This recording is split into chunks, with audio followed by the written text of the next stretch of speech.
Employment is one of the greatest challenges for people with disabilities. Despite their skills and talents, not all of them are given the opportunity. But one nonprofit organization is working to change that with the first ever Disability Expo in the Philippines happening next month. And to talk more about it, we have with us Project Inclusion Network Executive Director Grant Javier. Welcome to New Day, Grant.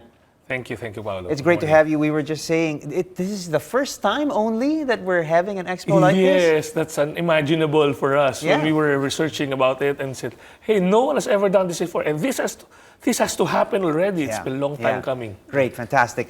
Well, let's give everybody an overview first of what the organization does, how you guys came about. Yeah, Project Inclusion Network basically believes in the capabilities of persons with disability.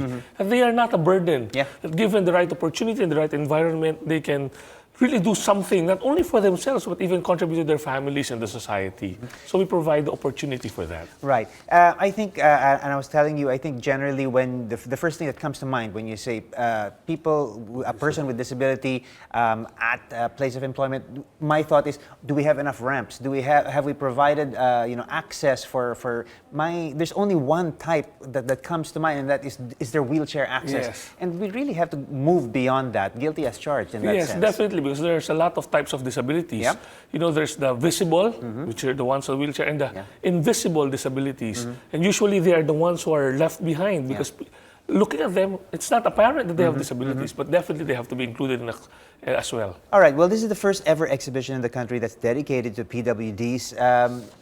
How did you put it all together? And like we said, it's the first time. What made you decide to finally make this happen?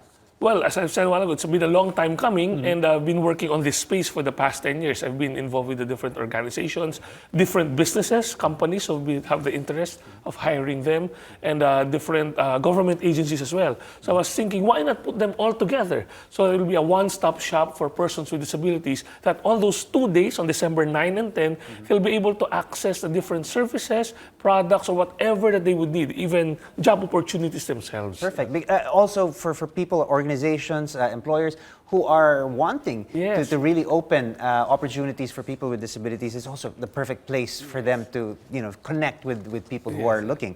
How many jobs will be up for grabs? What kind of jobs are we talking about here? Because the group that we tapped is the Philippine Business Disability Network. Most people don't know that there's such a group that exists. There's about 60 plus companies there that are part of that. So we've been discussing with them, and the whole fair is open to them, and they'll be participating there. So I would definitely, there'll be about 100 or so jobs open there. Okay, well, help us understand, open our eyes, in fact, to what sort of companies are going to be participating, and really, I mean, I might sound silly saying this, but what kind of jobs are we talking about? Because people with disabilities or persons with disabilities can do anything and everything that we can do. Yes. My talents may be different from your talents. In the same way, it's the same way for persons with disabilities. True. You're right about that, Paolo. Because a lot of people ask me oftentimes, what can they do? Probably they're not able to do this. And I was always telling them, hey, we have to start with their capabilities and what's open in your business. Yep. So basically, we just have to do a job match. They can be accountants, they can be graphic artists, whatever we can think of, and whatever oftentimes jobs. better at it than many other people. We've already proven that. We have a case study on that, proving that persons with disability can perform at par or better than their coworkers doing the same task given the right environment. Okay. Well, what are there any particular companies that you sort of really want to underline who are doing mostly a great they're job? in the BPO and the financial institutions because they're the ones of the more openings right now. Right. Especially with the pandemic, a lot of jobs are on the digital space. Well, I was going to ask that. I mean, it must have been a real eye-opener for everybody to see all of us that there's so much you can do from your home, from the comfort of your home. There's so much you can do in your chair, sitting, getting so much work done. And if that's the case, then there's so many other opportunities available to people who don't necessarily have the access that we do.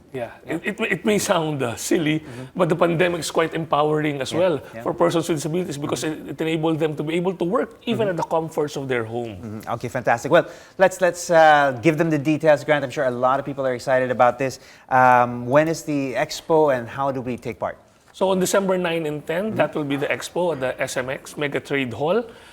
because that's in line with the celebration of the International Day of Disability. Perfect. So that's in that week.